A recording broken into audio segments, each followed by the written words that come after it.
हाय दोस्तों, Reddit guide में आपका स्वागत करता हूं। आज हम करेंगे SA1 का चैप्टर नंबर 2 जो कि है एक्सेसिंग द कमांड लाइन। इसमें बताया गया है कि रेल 8 में हम कैसे लॉगिन या लॉग आउट करें, both CLI and GUI mode. Terminal पे कैसे कमांड चलाएं। कुछ बेसिक कमांड के बारे में भी बताया गया है, जैसे कि tab command, history command, date command, password कैसे चेंज करें, file command, cat command, head and tail etcetera. तो चलो फिर स्टार्ट करते हैं वीडियो। कमांड लाइन एक तरह का इंटरफेस होता है जिसमें कि आप कमांड्स इनपुट कर सकते हैं, और ये इंटरफेस देता है आपको शेल। शेल बहुत तरीके के होते हैं, बैश शेल, बॉर्नी शेल, सी शेल, कॉर्न शेल। जो बाय डिफ़ॉल्ट रेडिट में दिया जाता है हमेशा वो होता है बैश, जो कि बॉर्नी शेल का अपग्रेड वर्जन है। बॉर्नी शेल आपको मैक या यूनिक्स सिस्टम में मिलेगा। जब भी हैश मिले it means you are always log in as a root, आप एक सुपर यूज़र से लॉग इन हो। तो जब भी आपको डॉलर दिखे it means you are log in as a normal user. जैसे कि मैंने यहाँ पे एक कमांड टाइप करी, यूज़र मोड -L यूज़र 01। इसका मतलब ये है कि ये एक कमांड है, उसके साथ में जो लगा है जैसे यहाँ पे बताया गया है ये ऑप्शन और ये उसके आर्ग्यूमेंट। यूज़र मोड कमांड कई तरीके से कई जगह यूज़ होता है, लेकिन उसका बिहेवियर जो चेंज करता है वो इसका ऑप्शन। यहाँ पे L का मतलब ये हम यूज़र के पासवर्ड को लॉक करने जा रहे हैं, लेकिन अगर इसी जगह में यहाँ पर सिर्फ U लगा दो -U, इसका मतलब हम अनलॉक कर रहे हैं। तो देखा आपने, सिर्फ ऑप्शन बदलने से इस कमांड का बिहेवियर चेंज हो जाता है। तो हमेशा याद रखें, हर कमांड को याद करना इज़ नॉट इम्पॉर्टेंट। इम्पॉर्टेंट ये है कि उस कमांड के साथ क्या क्या ऑप्शन हम लगा सकते हैं, ये इम्पोर्टेंट है। कौन सी कमांड हमें कब चलाना है ये इम्पोर्टेंट है, तो इसको याद रखना हमेशा। कुछ और देखते हैं। चलो अब देखते हैं कैसे हम रेल 8 पर लॉगिन करें as a GUI। Not listed पे क्लिक करोगे हमेशा। अगर यूज़र रूट से करना है, तो अगर लोकल यूज़र से करना है तो उस यूज़र के नाम पे क्लिक करेंगे। हम एज अ रूट करेंगे, नॉट लिस्टेड पे क्लिक, रूट, यूज़र नेम और रूट का पासवर्ड। अब देखते हैं CLI पे लॉगिन कैसे करते हैं। यहाँ पे डालेंगे हम एडमिनिस्ट्रेटर अकाउंट, जैसे कि रूट और उसका पासवर्ड। सिंपल कमांड चलाएंगे यहाँ पे LS LL इस टाइप से। तो देखा आपने कैसे हम CLI पे लॉगिन करते हैं। अब लॉग आउट कैसे करते हैं, LOGOUT,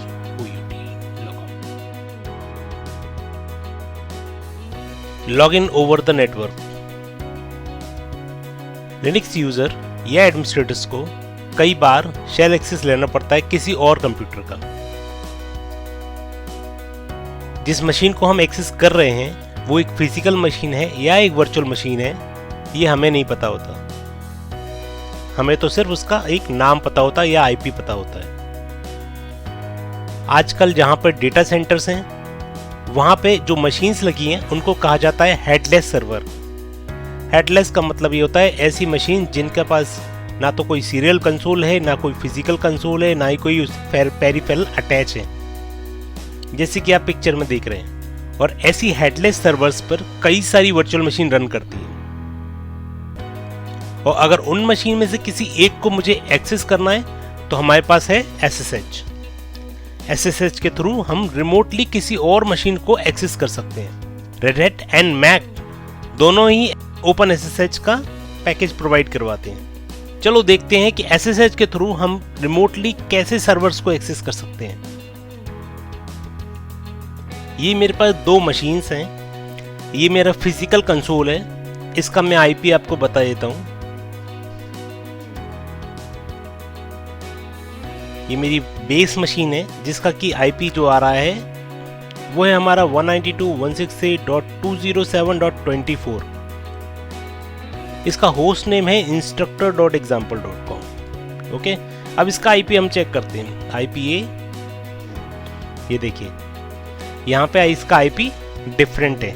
इसका है 192.168.100.178। तो हम बेसिकली वर्चुअल मशीन, ये जो मेरी मशीन है ये जो मेरी मशीन है ये है मेरी वर्चुअल मशीन, यानी KVM पे इंस्टॉल्ड है, और ये जो मेरी मशीन है ये मेरी बेस मशीन है फेडोरा पे। करेक्ट। मैं एक बार आपको इसका वर्जन भी चेक करा देता हूँ, etc OS-release। ये देखिए ये है, यहाँ पे नेम इसका फेडोरा आ रहा है, और यहाँ पे हम चेक करते हैं /etc OS-release। ठीक है, यहाँ पर Red Hat आ रहा है। तो बेसिकली दो डिफरेंट मशीन है। अब मैं इसको एक्सेस कैसे करूं ये हम देखते हैं। तो यहाँ पर हमें करना होगा SSH, और जो भी हमारी मशीन का नाम है या IP एड्रेस, जैसे कि मैं अगर IP एड्रेस देता हूं तो इस मशीन का IP एड्रेस पहले आप चेक कर लो। IPA, इसका IP है 192.168.207.24, तो हमें लिखना होगा 192.168.207.24। अगर हम किसी यूजर का नाम नहीं लिख रहे हैं तो वो बाय डिफॉल्ट रूट पर जाएगी। एक्सेस डिनाइड, क्योंकि यहाँ पे कनेक्शन रिफ्यूज आ रहा है। सिस्टम CTL रीस्टार्ट एक बार कर देंगे SSHD। अब यहाँ पे हम एक्सेस करके देखते हैं। देखिए यहाँ पे हो गया, यस करेंगे, और यहाँ पे रूट का पासवर्ड मांग रहा है। अगर ध्यान से देखोगे, मैं थोड़ा इसको पीछे कर देता हूँ। ओके, यहाँ पे देखो क्या आ रहा है, root@192.168.207, यानी आपसे रूट का पासवर्ड एक्सेस कर रहा है। मैंने बताया था कि जब भी हम SSH के बाद IP लिखेंगे तो बाय डिफॉल्ट रूट पे एक्सेस लेगा वो। अब यहाँ पे हमें रूट का पासवर्ड पता होना चाहिए। अब मैं फेडोरा की मशीन का पासवर्ड यहाँ पे टाइप करूंगा, पासवर्ड डिनाइड। SSH की सर्विस भी हमने रीस्टार्ट करी, तब भी ये लॉगिन नहीं कर रहा है। फेडोरा का सिस्टम हम लॉगिन कर रहे हैं। ये वाली मशीन यानी हमारी ये मशीन नंबर 2 जो है वो हमारी Red Hat पर है, फेडोरा पर एक्सेस नहीं कर रहा है। तो हमें SSH के जो कॉन्फ़िगरेशन फाइल है उसको चेक करना होगा।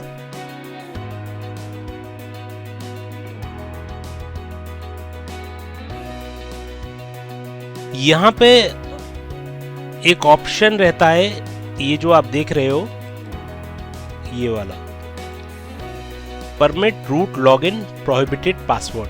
इसका मतलब ये हुआ कि ये आपके पासवर्ड आपका सही होने के बाद भी रूट से लॉगिन नहीं करने देगी। तो हमें इसको क्या करना पड़ेगा, कमेंटेड है तो इसको हम इस लाइन की कॉपी बना लेंगे। एक कॉपी लॉगिन इतना लिखेंगे और यहाँ पे अनकमेंट कर देंगे और यहाँ पे लिखेंगे यस। That's it. अब होगा क्या कि पहले जो था वो रूट का हम पासवर्ड अगर सही भी डालेंगे तब भी एज अ रूट वो लॉगिन नहीं करेगा। रियल सिनेरियो में ऐसा हम रूट से एक्सेस नहीं करते, लेकिन जस्ट टेस्टिंग पर्पज से मैं बता रहा हूँ कि अगर हमें रूट से लॉगिन लेना है और बाय डिफॉल्ट वो नहीं ले रहा है, सर्विस स्टार्ट भी है तब भी नहीं, तो इसकी कॉन्फ़िगरेशन फाइल में जाना है, हमें परमिट रूट लॉगिन यस करना है और सेव करके सिस्टम CTL एक बार रीस्टार्ट कर देना सर्विस को, रीस्टार्ट और SSHD। इतना करने के बाद में अब हम जब यहाँ पे दोबारा करेंगे तो आप देखोगे कि ये एक्सेस ले लेगा। बिल्कुल सही हो गया एक्सेस। नेक्स्ट है हमारे पास बेसिक कमांड सिंटेक्स, जिसमें कि सबसे पहली कमांड है whoami। पहली कमांड है ये whoami। इस कमांड को हम जब यूज करेंगे जब हमें अपने लॉगिन यूजर को पता करना हो कि भाई मैं किस यूजर से लॉगिन हूं, एज अ रूट लॉगिन हूं। अगर मैं सपोज कोई और यूजर पे स्विच करता हूं और यहां पे वो कमांड चलाता हूं, जिस यूजर से मैं एट प्रेजेंट लॉगिन हूं उसका नाम आएगा। अभी ये बता रहा है टाइगर। जब हमें लॉगिन यूजर का नाम पता करना हो तब हम यूज करेंगे whoami। नेक्स्ट है हमारे पास डेट कमांड। ये डेट के साथ में और भी अगर हम ऑप्शन लगाना चाहें तो लगा सकते हैं, कैपिटल R। यहाँ पे एक और ऑप्शन X के साथ। कहने की बात है ऑप्शंस कई सारे हैं। ऑप्शंस इसके अलावा कौन से हैं ये जानने के लिए man stands for manual. Manual में जाओगे और कमांड का नाम लिख दोगे तो यहाँ पे हमारे पास ये इसके ऑप्शंस आ जाएंगे। ये ऑप्शंस लगा के जैसे परसेंटेज के बाद T लगा दोगे, स्मॉल t लगा दोगे, S कैपिटल या स्मॉल s, तो ये सारे आउटपुट आएंगे। हर एक कमांड के लिए मैनुअल पेज दिया गया है। लिनक्स के हर डिस्ट्रीब्यूशन में आपको मैनुअल मिलेंगे, ये बहुत हेल्पफुल होते हैं। नेक्स्ट कमांड है हमारे पास पासवर्ड कमांड। पासवर्ड कैसे यूजर का चेंज कर सकते हैं। एक यूजर बना हुआ है टाइगर, उसका अगर पासवर्ड चेंज करना है तो मैं कैसे करूंगा, यूजर क्रिएशन में आगे बताऊंगा आपको कैसे यूजर क्रिएट है। हाल फिलहाल हम पासवर्ड चेंज करना सीख रहे हैं। जैसे कि आप देख रहे हो changing password for user, changing का मतलब हो गया हम बदल रहे हैं, लेकिन हमने सेट तो किया ही नहीं है। तो फिर ये चेंजिंग क्यों बता रहा है, इसीलिए बता रहा है क्योंकि जब यूजर क्रिएट हुआ था तो सिस्टम ने उसका पासवर्ड एक सेट कर दिया था। अब आप सोचो अगर ये पासवर्ड सेट ना करे सिस्टम तो होगा क्या कि टाइगर यूजर को कोई भी रिमोट से एक्सेस कर सकता है और ये डेंजरस होगा। इसीलिए सिस्टम क्या करता है, बाय डिफॉल्ट पासवर्ड सेट कर देता है। नेक्स्ट टाइम जब पासवर्ड चेंज करना चाहते हो तो वहां पे लिखा आता है चेंजिंग पासवर्ड। ये भी मैं आपको आगे डिटेल में बताऊंगा। अभी फिलहाल हम पासवर्ड सेट कर देते हैं। एज अ रूट यूजर हम किसी भी तरह का कितने भी डिजिट का पासवर्ड सेट कर सकते हैं और कैसा भी पासवर्ड। लेकिन अगर यही लोकल यूजर अपना पासवर्ड सेट करेगा, एक्चुअली वो सेट तो करता ही नहीं है, वो चेंज करता है हमेशा। अगर लोकल यूजर यानी टाइगर यूजर अपना खुद का पासवर्ड चेंज करना चाहे तो परमिशन है उसको कि अपना पासवर्ड वो चेंज कर सकता है, लेकिन उसके पास पहले से पासवर्ड पता होना चाहिए जो उसका खुद का है। दूसरी बात, वो जब पासवर्ड सेट करेगा तो उसको 8 कैरेक्टर्स का alpha numeric spelling combination set करना होगा और ऑफ कोर्स वो डिक्शनरी वर्ड नहीं होना चाहिए, तभी जाके लोकल यूजर अपना पासवर्ड चेंज कर सकता है। चलो यहाँ पे हमारा पासवर्ड सेट हो गया है, तो एक कमांड और हमने कंप्लीट कर ली। नेक्स्ट है हमारे पास कैट कमांड। कैट कमांड बड़ी अनोखी है, वैसे इसका फुल फॉर्म होता है कॉनकैटिनेट। कैट का फुल फॉर्म है कॉनकैटिनेट। अब कॉनकैटिनेट कमांड तो मैं लिखूंगा नहीं, इसलिए शॉर्ट फॉर्म यहाँ पे दे दिया है कैट कमांड। तो कैट यूज होती है हमारी किसी भी फाइल को ओपन करने के लिए। अगर मुझे कोई फाइल देखना है तो मेरे पास कमांड है कैट। अब यहाँ पे एक फाइल है मेरे पास पासवर्ड, जस्ट एक एग्जांपल है, फाइल कोई भी हो सकती है। पासवर्ड एक फाइल है, उसको मैं ओपन करना है, देखना चाहता हूँ उसके अंदर क्या लिखा हुआ है। तो cat/etc और पासवर्ड हमेशा याद रखना, ये एब्सोल्यूट पाथ कहलाता है।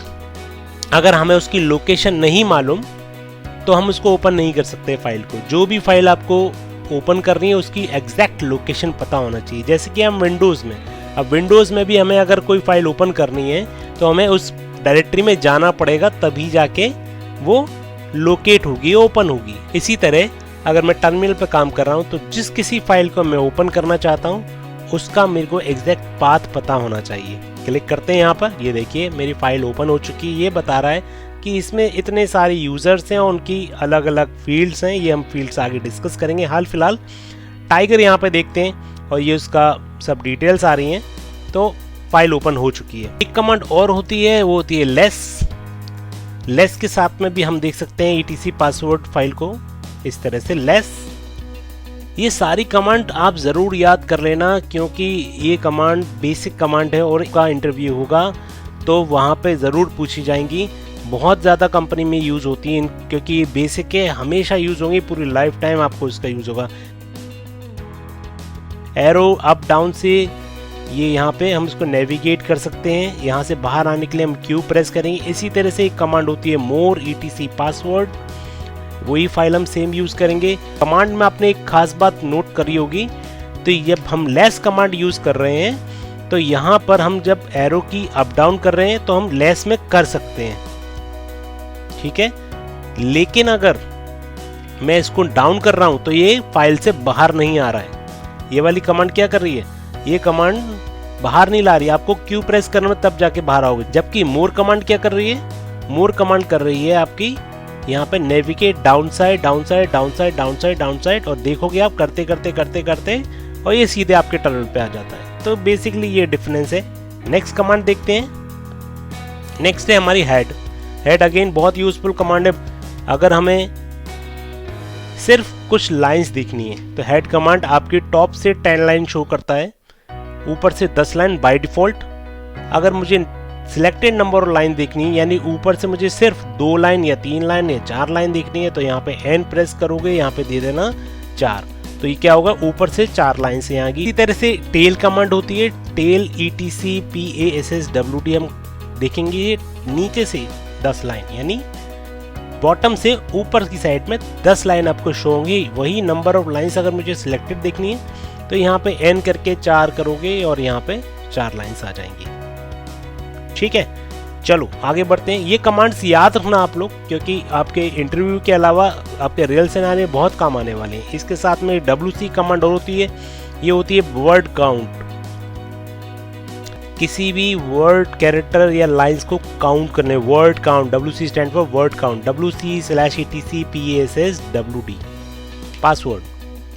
तो यहाँ पे सारी डिटेल आ गई है कि मेरे पास कितनी लाइन्स हैं, कितने वर्ड्स हैं और कितने कैरेक्टर्स हैं। अगर मैं इंडिविजुअली किसी पर्टिकुलर को ही देखना है तो यहाँ पे टाइप करोगे WC-W ETC पासवर्ड, तो आएगा वर्ड्स। और इसके साथ में अगर मुझे लाइंस काउंट करना है तो यहाँ पे WC-L ये आएगी लाइंस। और अगर मुझे कैरेक्टर्स काउंट करना है तो यहाँ पे लिखोगे -C कैरेक्टर्स। नेक्स्ट है टैब कंप्लीशन। टैब की आपके लेफ्ट साइड पे दी हुई थी कीबोर्ड पर, और इसका यूज़ जब किया जाता है, जैसे कि अगर मैं लिखता हूँ PA, यहाँ पे कोई कमांड लिखने वाला हूँ या कोई फाइल का नाम लिख रहा हूँ, और अगर मैं 2 टाइम्स टैब की प्रेस करूँगा 1 और 2, तो जितनी भी पॉसिबिलिटीज़ उसकी स्ट्रिंग की होंगी, चाहे वो फाइल हो, चाहे वो कमांड हो, चाहे वो डायरेक्टरी हो, वो सारी डिस्प्ले हो जाएंगी आपके टर्मिनल पर। तो बेसिकली ये एक एडमिनिस्ट्रेटर की फेवरेट की होती है, जिससे काम थोड़ा आसान हो जाता है। हम इंडस्ट्री में इसका यूज़ बहुत करते हैं। कोई भी कमांड अगर मैं लिख रहा हूँ, जैसे कि एक फाइल का नाम लिख रहा हूँ ETC PA, टैब दबाया तो ये पॉसिबिलिटीज़ जो होंगी वो सारी आ जाएंगी। ये देख रहे हो आप, डायरेक्टरी भी दिखाई, इसमें कमांड भी दिखाई और कुछ फाइल के नाम भी आए। अगर मैं PAS कर रहा हूँ 1 2 तो अपने आप ही टैब ये कंप्लीट कर देता है। तो ये सबसे बड़ा फ़ायदा होता है, थोड़ा टाइपिंग हमारी बच जाती है, टाइम बच जाता है इससे। नेक्स्ट है हमारे पास फाइल कमांड। फाइल कमांड से हम ये देखते हैं कि हमारी जो फाइल हम सर्च कर रहे हैं या देख रहे हैं वो किस टाइप की है। लिनक्स में एक बात है जो आप शायद ना जानते हो, विंडोज़ की तरह लिनक्स में फ़ाइल का कोई एक्सटेंशन नहीं होता। जैसे कि विंडोज़ में होता है like .exe, .doc, .mp3, like कई सारे। तो जैसे कि अगर मुझे चेक करना है कि ये पर्टिकुलर फाइल का टाइप क्या है, जैसे कि पासवर्ड एक फाइल है, उसका टाइप क्या है, तो यहाँ पे शो करेगा वो एक टेक्स्ट फाइल है, राइट। फाइल ETC शैडो का भी देख लेते हैं हम, ये भी टेक्स्ट फाइल है। इस तरह से कोई भी फाइल का हम अगर नाम लिखेंगे तो हमें बता देगा कि वो फाइल का टाइप क्या है। नेक्स्ट है हमारी command history. History basically use की जाती है कि अगर मुझे अपने टर्न पे चली हुई प्रीवियस कमांड देखना है कि कौन कौन सी कमांड मेरे टर्न पे चली है, उसके लिए हम यूज़ करेंगे हिस्ट्री कमांड। सिंपल। अगर हम इसमें कुछ और ऑप्शंस यूज़ करते हैं, लाइक मैंने अभी तो यहाँ पे कोई हिस्ट्री नहीं चली, सिर्फ लॉग आउट है। मैं सपोज करो एक कमांड ये चलाता हूँ PASSWD, राइट। इसको मैं बंद कर देता हूँ, फिर मैं चलाता हूँ /ETC PASSWD, राइट। और इसके बाद में मैं इससे भी बाहर आ जाता हूँ। अब ज़रा मैं हिस्ट्री चला के देखूँ तो देखोगे यहाँ पे जो मैंने कमांड चलाई है उनकी डिटेल्स यहाँ पे आ रही हैं। तो हिस्ट्री का हम लोग इसीलिए यूज़ करते हैं। इसके साथ में अगर कोई कमांड को हमें को दोबारा रन कराना है तो हम इसके नंबर से भी करा सकते हैं, जैसे कि 4 नंबर। तो कैट वाली कमांड यहाँ पे ये दोबारा से रन हो जाएगी, तो ये क्वाइट हेल्पफुल होती है। यहाँ पे चैप्टर नंबर 2 होता है हमारा ख़त्म, और इसके बाद हम करेंगे चैप्टर नंबर 3 जो कि managing file from the command line, जिसमें हम सीखेंगे हाउ टू क्रिएट फाइल और डायरेक्टरी, साथ ही कॉपी कैसे करते हैं उनको, मूव कैसे करते हैं, डिलीट कैसे करते हैं। मिलते हैं अपने नेक्स्ट वीडियो में। सब्सक्राइब लाइक करना मत भूलें, कमेंट ज़रूर करें और शेयर ज़रूर करें उन लोगों को भी जिनको इन वीडियो की बहुत ज़रूरत है, या फिर IT में जॉब कर रहे हैं, those who are looking for RSCSA certification courses. This video definitely help them out. Okay, मिलते हैं अपने नेक्स्ट वीडियो में, तब तक के लिए बाय।